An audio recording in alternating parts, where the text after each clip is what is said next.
I just gotten done making my last video, and it just came strongly.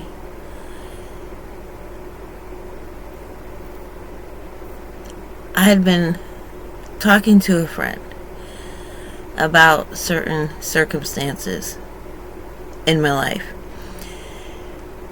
and my friend is trying to get me to empathize, be okay with these circumstances. And I know that she spends all her time, like, she doesn't want to hear about the negative. She wants to focus on the positive. Her husband's the same way. I don't want to hear about it. I just, go in, have the TV on, get high, do whatever.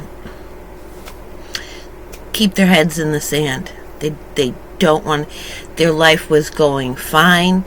They had plenty of money to do with what they wanted, even though they had to work most of the time, but they could buy anything that they want.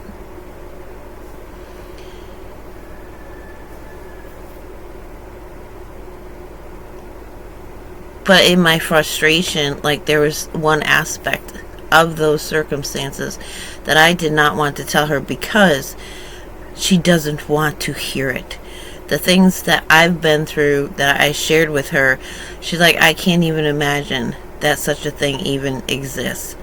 Like, she has no context for it. She doesn't believe in it. And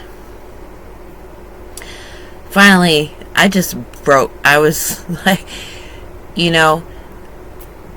that person who held a gun in your face, the reason the police officer standing there now she has had this, okay?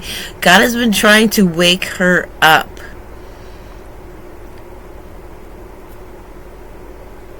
The reason the officer didn't do anything to the guy that had a gun in her face with the officer standing right there, because she was on her job and the guy was being a problem. And I said, that guy is somebody's asset. That's why he goes around the community causing such destruction. And the police officer standing right there witnessing that is somebody's asset. And the police are just there to keep the assets keep the damage at a minimum to the community, unless they decide to unleash him, and, basically I say he's nothing. He's like a Rottweiler. He's somebody's Rottweiler. And that I can ignore someone's drinking and doing drugs, but there's something that a child comes and tells you, you're trapped. You're trapped. You can't tell anybody. You can't. And it is so just evil. And so I'm sure to her it felt like I didn't even realize it, but it's like a slap to the face. And now normal interactions, no, she's basically cut me off. I'm hoping it's just time for her to absorb it. But it struck me really strongly that those who refuse to see things, that will be all that they see. That which a person refuses to see will be all that they see. For example, social worker, their souls get poisoned after 6 months on the job. I had somebody who used to work with social workers, and they're like, no, 6 months to a year, those that come in hopeful and thinking that they're helping, no, they believe there are no good parents. So those that refuse to see the good parenting, their personal hell, torture, burning flames, wishing that they could die, is they will see all of those beautiful families that they destroyed, and they cannot change. They can't take it back. Over and over and over again, they will live in that moment when they knowingly, because they didn't want to believe that there's good parents, because then they couldn't have the anger to give them the oomph to do what they had to do for the bad parents. So they put the blinders on. They shut their heart down, and they did it anyways. They will be reliving that moment over and over and over and over and over again. And with me, I'm grateful that it happened with me the way that it did, because I'm not basically in a room full of mirrors with just a scene flashing before me endlessly and no way to escape it, because I repent. I was the Pollyanna. I didn't want to see the evil of the world. I just wanted to see the good in everybody. Taking the blinders off and allowing myself to see, it is horrible. It is horrid. I didn't want to see and understand what these people were doing to me, and that there were demons behind it.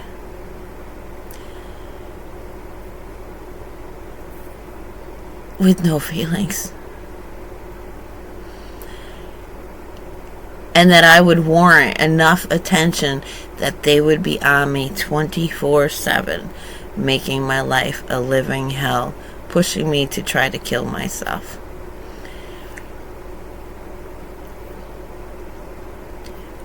But opening my eyes, like, it's not in my nervous system. Off light is gone. Like, I accept it all. And in my acceptance, I'm not resisting it, which just draws it closer.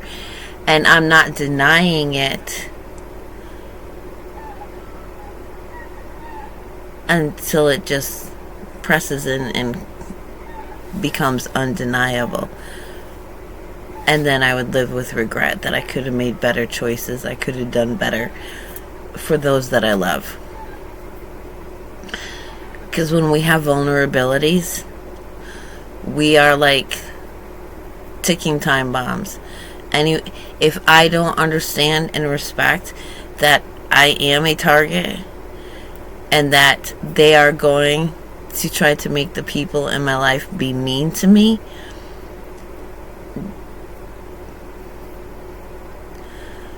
then I bring something into a household that is not spiritually able to deal with it.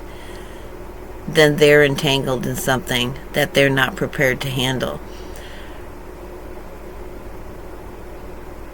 So I don't want to go around endangering other people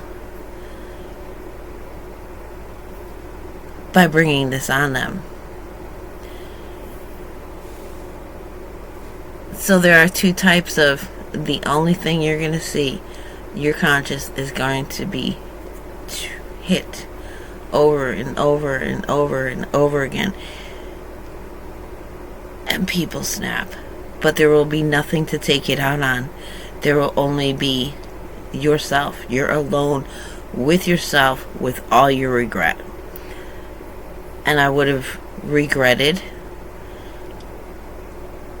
not being clued in on the evil, because there are probably so many ways in my life, things that I could have changed, done different. I could have been there more for people, healing, spreading God's love. But instead I was just, oh no, it's okay, I got this, it's okay. Instead of, the moment that I started to see it, a woman comes all disorientated and naked and to a public place, like put some clothes around her, take her out of public view, put her someplace where she feels safe, you know? Try to get her out of the situation. I wouldn't have been able to do that. I would have been like when I was a teenager and some young girls hanging out with some old Albanian dude, and I asked, the other Albanians, well, what is she doing with him? And they're like, oh, they're gonna drug her, take her down to the Mexican border, sell her. And I was raised, I was abused on every level. So I'm a teenager, fresh out into the world, and I don't know. There's no response to that, because I have no sense of self-protection for myself because it was conditioned out of me. It couldn't even come up in me to protect somebody else. I wouldn't even protect myself. That wasn't even a concept in my reality. Like, so now it would have been, I'd have cornered her in the bathroom and I'd have snuck her out a back door or something. I'm that woman. That's who I became.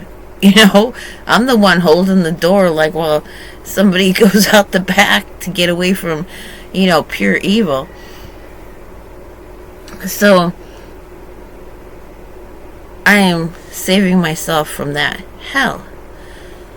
But whether it's you refuse to see the good in people or you refuse to see the bad in people, in essence, that's the room that you're going to get locked into.